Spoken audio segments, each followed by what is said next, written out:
Hello. So I just saw the title of a YouTube video.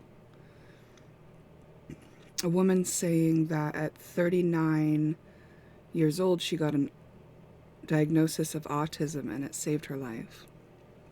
I thought that was interesting. I didn't watch the video, but it just got me thinking about the video I did on masking, and mother overstimulation.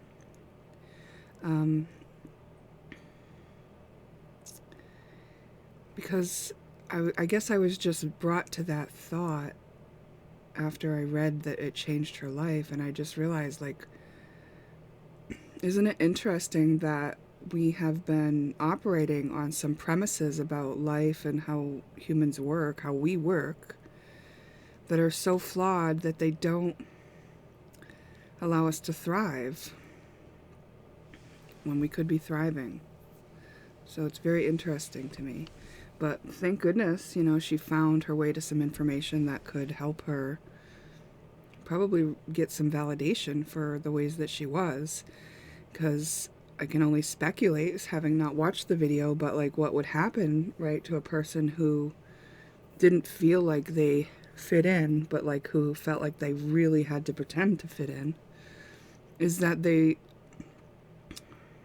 could go along through life, doing all the things they're supposed to do and not feel fulfilled and feel this emptiness. And we've seen this happen where we've had like celebrities who out of nowhere end up ending their lives and no one saw it coming. And there's all this talk about, oh, they were really happy that, just this morning they were making jokes with me.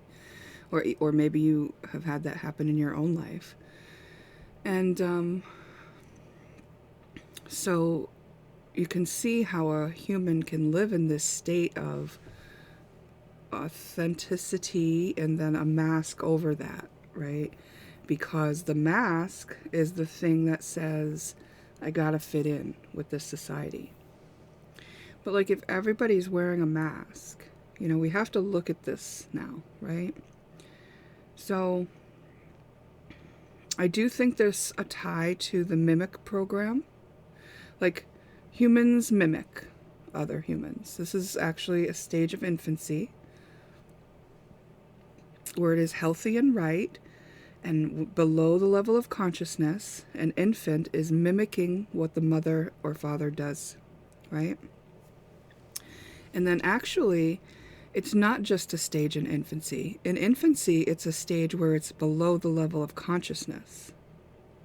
Meaning, this infant is not thinking, oh, I gotta mimic my mother right now so she thinks I'm cute. No, it's just like a primal instinct that happens, right? But as the child grows older, children are actually in a downloading phase up until about age 7. And this is talked about by Dr. Bruce Lipton and his research. What does he call it? Epigenetics. And I think there are more scientists also talking about it. He has scientific evidence for those who need it, but when you listen to his talks and when you understand what he's saying and then you apply it to your own life, even in the form of some experiment, you can leave it up to your own self to decide. And I certainly found that what he found in his research, which is that we are downloaded up until about the age of 7, to be true for me, because I found that as an adult, I was reliving all of the programming that I got below the age of 7. And why this was very easy for me to see was because even though I knew about a mask that you're supposed to wear to fit in, and that was part of my programming, it was very difficult for me to wear a mask that fit in. So, in other words, my masking failed a lot of times. And also, the life that I lived up until age 7 was so tumultuous that it was very easy to correlate what was happening in my adult life back to the programming that I got before the age of 7. Okay? So,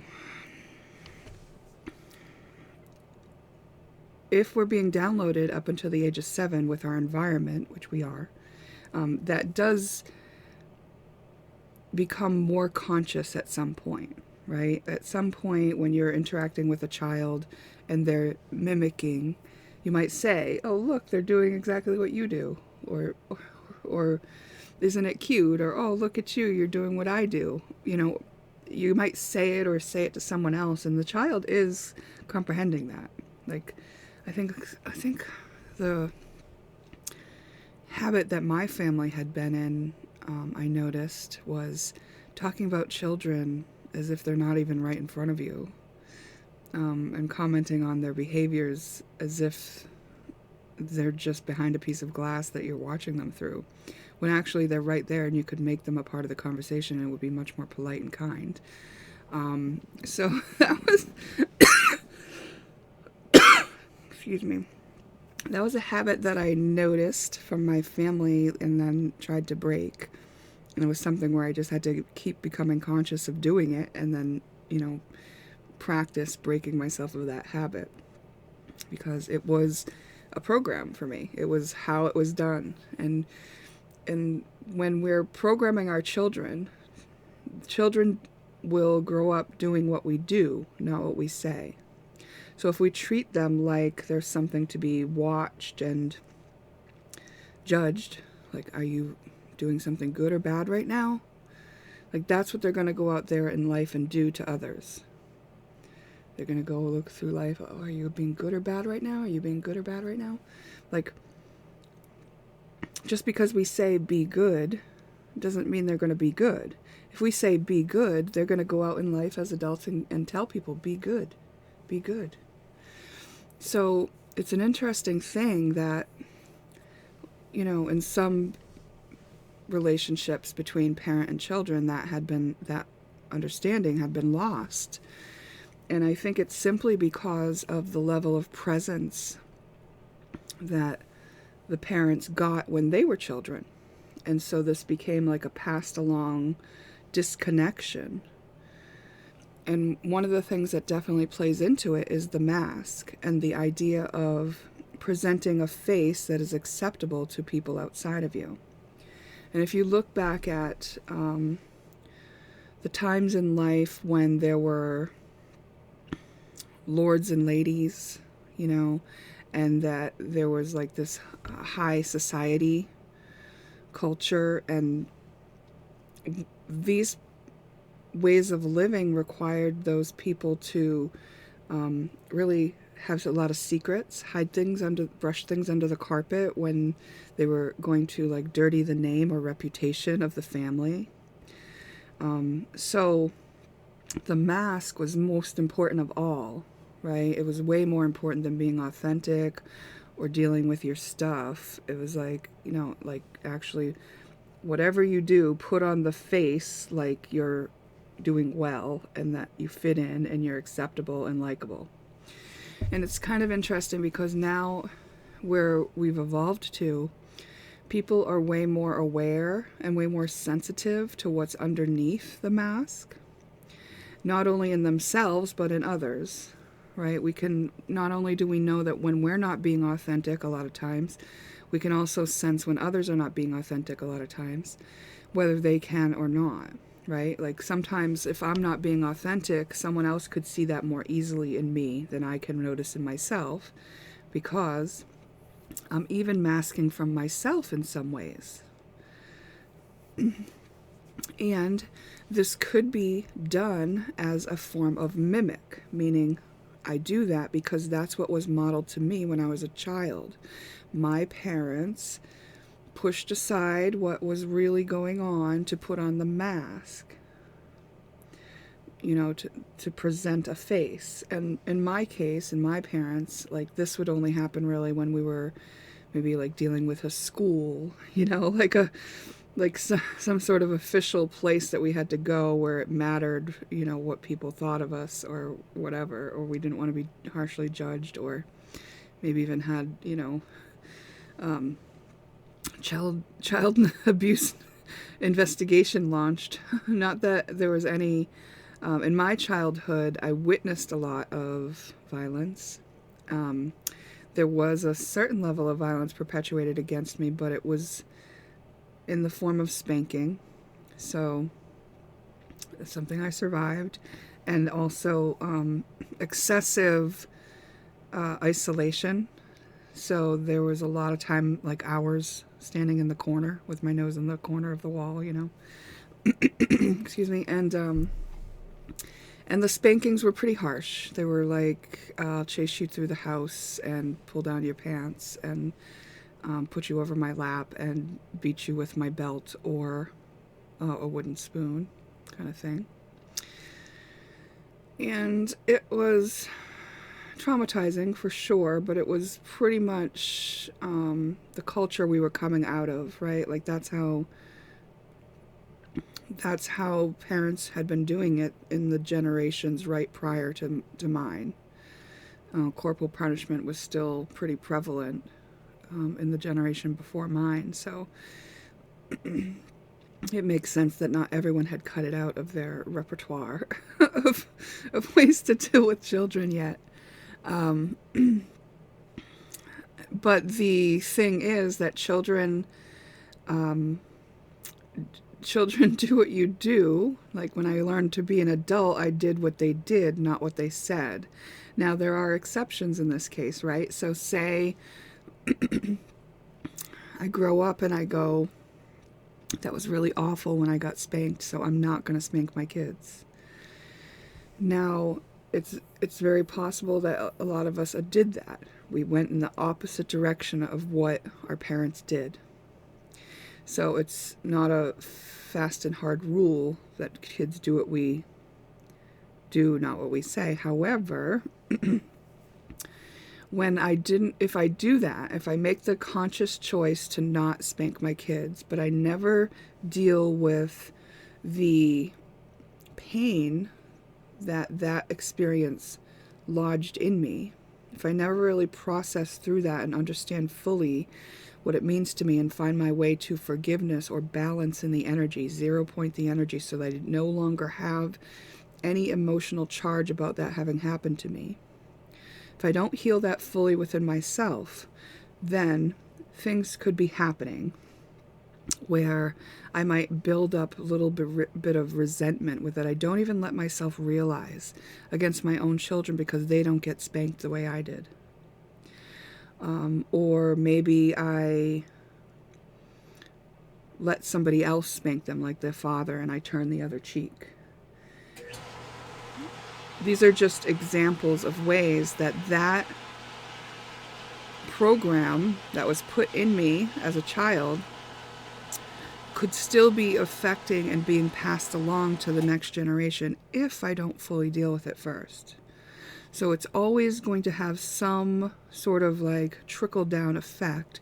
So it's really important that, we as humans come to this place where we are aware that we are being programmed, that we are aware that we can take responsibility for resolving the program we got, upgrading it, and that we recognize that masking was actually a way for people to protect themselves. It's really a defense mechanism or a coping mechanism for living life in a place where some people have learned not to be very kind. They're very judgmental, right? Remember when we talked about those kids who are told, you're bad. And then you have an adult going out into the life and looking at people and saying, you're bad. And then you have other adults that don't want to be told they're bad. So they'd rather wear a mask than to risk somebody telling them they're bad. Why? Because they still have a wound in them from childhood when they were told they were bad. See, it kind of all plays in and out of each other's programming, and we're going to end up activating, each other in our programming when we have it, but if we can come to balance on those energies, like if I come to the point in myself where I have no more emotional charge, no more pain about the fact that I was told that I was bad, meaning I have dealt with how I felt about it, I've accepted that that was the reality, that happened, I have honored and been loving to the part of me that was hurt by that, because that felt bad to be judged by my parents as bad. I wasn't trying to be bad. I was just being born. I was just living. I was just being curious, like a child actually is designed to be. And then once I do that, then I can kind of understand that, oh, my parents actually were doing what was done to them. And they were unconscious of it, and they didn't realize that would cause me damage. You know, and so now I'm able to kind of let that go and neutralize that and stop taking it personally when someone says that I'm bad. Because now I go, oh, they probably have that same program. They probably have that same boo-boo. They don't know that I'm not actually bad. But now I know it because I took the time to make sure I knew it. Because I took the time to love the part of me that felt sad over being told that. So this is how we clean up this kind of program, when we have to do it all within ourselves. We don't have control of other people, ever. And there's this beautiful concept called the 7 Essene mirrors, where the Essenes, which is the ancient wisdom keepers, have passed down knowledge about 7 ways that other people mirror ourselves back to us. And there are 3 most common ways, which is that they are showing us what we are in the moment, or they're showing us what we judge, or they are showing us what we have had taken from us or disallowed for ourselves. So if you look at people in terms of they're showing me one of those things about myself, and there are 4 other ways, and they're more intricate ways, and so there is some information on YouTube about that if you're interested in looking into it. It's pretty fascinating and valuable piece of information to go forward through life with. But if you look at it in terms of that, then you can see when somebody is showing you something in you that you want to pay attention to, that you want to create balance in yourself. Especially if there's an emotional charge, when I'm looking at someone and I'm going, ew, no, bad. Now I look at myself and say, okay, I'm the one who thinks that's bad, so why do I think that's bad? Okay, I remember that this or this happened, or it just is bad, and it's like, there's a reason why you think that, right? Because God doesn't think that. The universe is put them here as an example for you of something. It's here to serve you in a way. If you don't believe those things, then at least try that perspective on as an experiment in order to get you through what I'm explaining here, which is how to neutralize energy, because the neutralizing of the energy is going to set you free, and you're going to know that it was a valid perspective to utilize in order to achieve that. Because once you have neutralized the energy, next time you see a person like that, maybe you're in the habit 20 years of having the same reaction whenever you see a person doing that thing, and it disgusts you. You neutralize the energy on that. Be present with, accept that you have the energies in you, love the part of you who feels it. Now when you come across somebody doing that, you might even be surprised, because you expect yourself to have that same old reaction of disgust, but you don't. They're just a person now. And now the outside of you is not feeling like it has such an effect and control on you, when that was only ever an illusion anyway, because it was always within you. We're always seeing outside of us what's actually in us. It's our program. It's our story.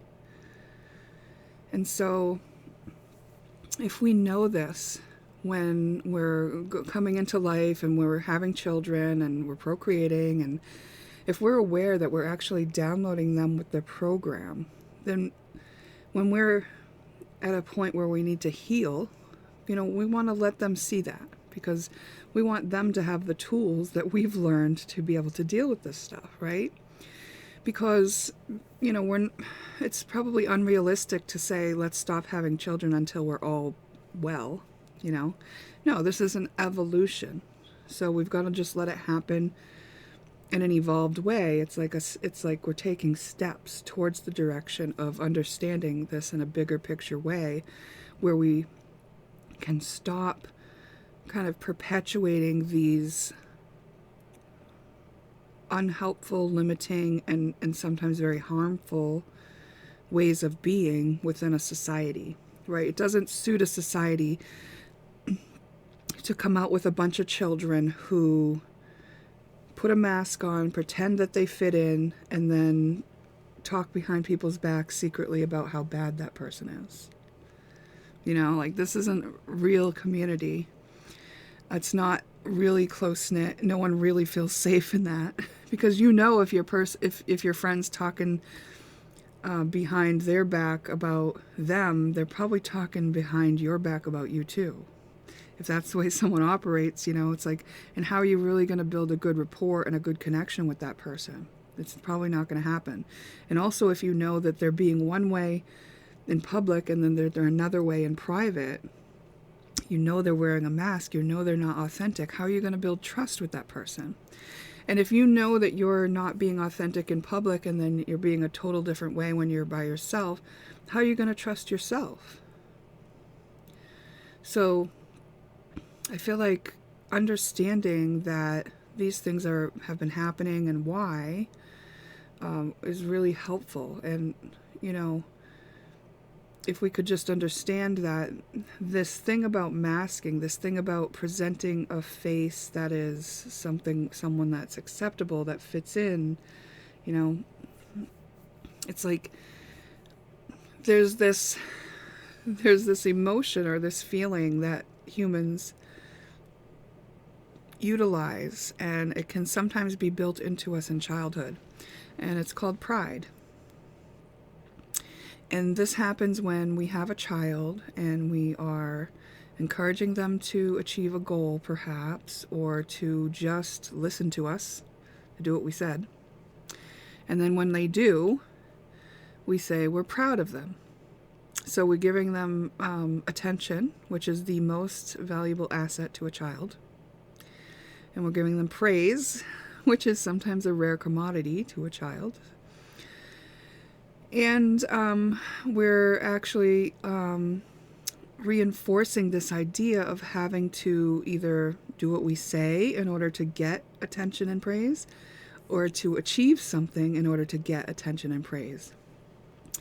When in actuality, isn't it true that our children are worthy of our attention and praise all the moments of the day, all the time it took them to do the practice, and the mistakes that it took in order for them to achieve whatever goal it was? The process of learning something often includes making a lot of mistakes in order to get there. And that part of the process is just as important as the actual end of the process where you achieve the goal. Like, all of it was a part of the recipe. You couldn't have taken away the practice and the mistakes without sacrificing the achievement, right? And if you got the achievement without the practice and mistakes, would you even know why you made it happen? Would you even know the challenge that you met? Would you even have known why it worked for you if you don't know what didn't work first?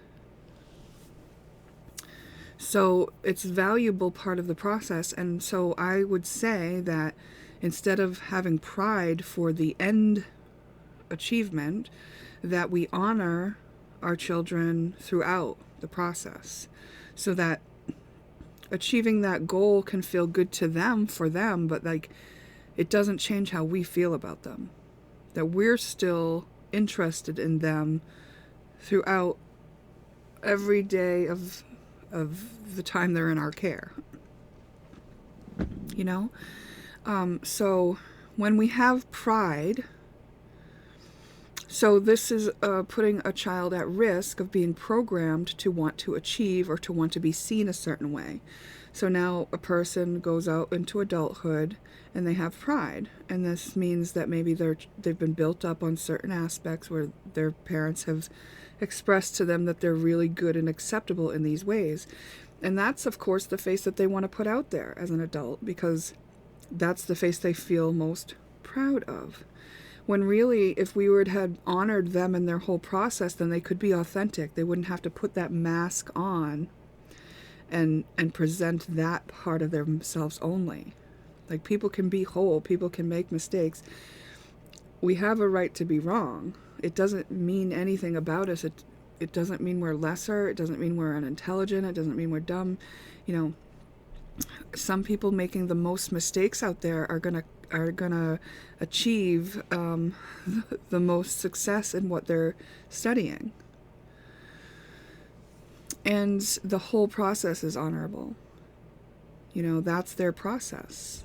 As a human being, that's what they're here doing. So then when we get to be adults and we have this pride, you know, it can carry us so far. You know, that's why it's worked thus far on Earth, because it actually does motivate people to achieve. It actually does motivate people to stay in good standing as citizens, right? That's a wonderful thing. However, it then caps you, because now you're limited by needing to be seen a certain way. And now you might stay in a comfort zone that you've created for yourself behind a mask that doesn't allow you to grow to where your full potential actually is and honor your soul's purpose here. Pride can actually hold you back. So this is something that I believe that we'll also need to evolve out of, is instead of pride, let's honor each other. Let's honor that we all have a process. Let's honor that we all need to make a certain number of mistakes sometimes, and sometimes it's less for one person and more for another. And whatever it is for that person, it's perfect for them. Because we're not all here cookie cutter people doing the same thing. Okay? Like one person could solve an issue for humanity, and then another person could solve the issue in another way that serves humanity just as well for another segment of the population that resonates more with that solution than this one, even though both solutions solve the issue. And if this person had solved the issue, and then this person came up looking at the issue and making the mistakes, and then everyone said, well, look, they already solved that. And this person was deterred from their path and said, oh, I'll just do it their way. You know, now they're trying to fit in. And now they don't come up with their solution that actually serviced a whole nother segment of the population in a more efficient way that inspired them to grow into their honorable soul's purpose. So when we have all these judgments and expectations, you know, that can be remnant of that parenting paradigm where our parents tried to get us to conform, to get in the box, to be the one who looks good on the surface, be the one who doesn't embarrass me in public, be the one who does the right thing, be the one who doesn't push the boundaries, be the one who's not a rebel, be the one who follows the rules. This is not a way to perpetuate a society that grows and learns and does it in the more authentic, organic way. Because now we have adults going out into the world and trying to put everyone in boxes and limit people and themselves, when actually we do need to grow and learn, and we are evolving. And if we do that from the most authentic place, then we can easily find where we fit, instead of trying to fit in where our mask puts us, which can oftentimes leave people feeling like they're not really seen, they're not really valued. And this is because they haven't been able to really see or value themselves, because they've been too busy trying to fit in the boxes that they were told to as children. Okay. So those are my thoughts on masking and mimic and the evolution of our humanity. What are your thoughts?